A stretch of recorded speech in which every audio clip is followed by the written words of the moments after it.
In the museum's modern art gallery is artist Louise Nevelson's assemblage, Shadow Chord. It is a sculpture comprised of found objects painted her signature monochrome black, created in 1969. Because her family immigrated to America at the turn of the century when she was a small child, the options for her parents' employment were few. Her father initially took to peddling, that being, he would scavenge things of value from the town landfill and take them door to door for selling or trading to make a profit. His career path greatly influenced his daughter's artistic model. For the majority of her life, Nevelson collected the pieces for her assemblages from the refuse that she found on the street during her daily walks around New York City.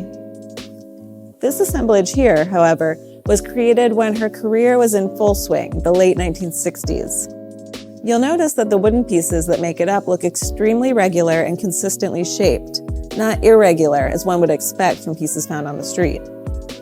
At this point in her career, Nevelson was so in demand that she simply couldn't keep up with the daily walks to look for materials, plus creation of sculptures, installs at museums and galleries, in addition to the travel required for her shows, not to mention the fact that she was now 70 years old. Thus, she sometimes purchased machined wood and used that as her raw material, which is what we believe the case is with our sculpture.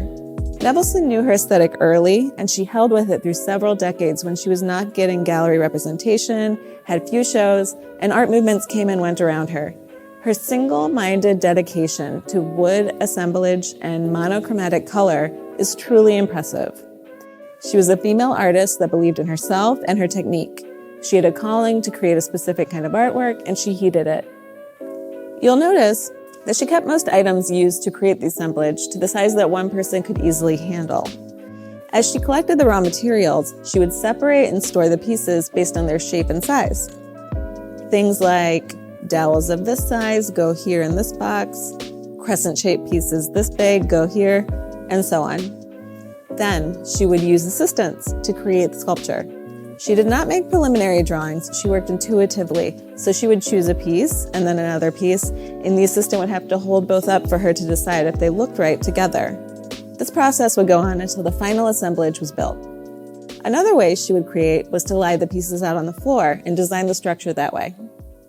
Nevelson made roughly 60 pieces a year, and in the 1950s there were close to 900 sculptures stacked up in rows in her brownstone. They were not all this big. Before they grew to this size, she made them quite small, more like shoebox size, little boxes with tiny sculptures inside. Picture just one of these boxes as the finished product.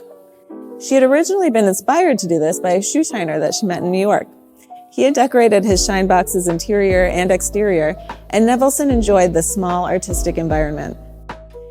Many people ask why black when considering our Nevelson sculpture. Well, besides the formal aspects of the choice, creating visual mass and weight, outlining the perimeter of the form, what she said about it is that first, it does not represent death. This is a conclusion a lot of people tend to immediately draw. Apparently, one of her teachers told her that black contains all of the colors, meaning black absorbs all of the colors. And this is a concept that Nevelson quite liked. The title of this piece is Shadow Chord. The term shadow chord means the observed path of the transit of one celestial body across another formed during a blackout. Astronauts can observe the start and end of the event in conjunction with the known location of another observer. Of note is that the first astronauts landed on the moon in 1969, and this artwork was also created in 1969. When discussing her slow ascent to stardom with an interviewer, Nevelson said that, quote, "People weren't ready in America for old wood with rusty nails that you pick up in the street as artwork." Later, she would joke about how she gathered refuse out of the streets and it was ultimately the Rockefellers who purchased it.